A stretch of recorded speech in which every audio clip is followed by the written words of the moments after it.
באזור צפון הולנד. הנה מצאנו שדה צבעונים יפה שבדיוק עובדים עליו. היום שבת וחג, אבל עם החקלאות אין זמן לעצור.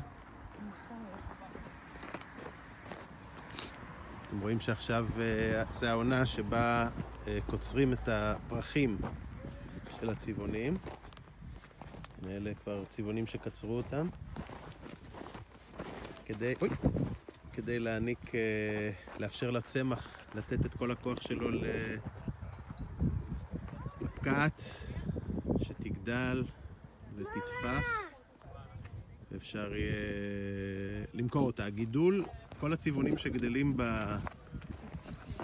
בחוץ, לא בחממות, זה צבעונים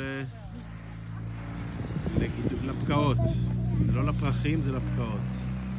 הנה, את השדה הזה התחילו לקצור את הפרחים, ועוד בסוף היום כבר לא יהיה פה פרח אחד בכל השדה הזה.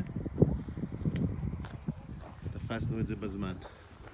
זאת המכונה שקוצרת את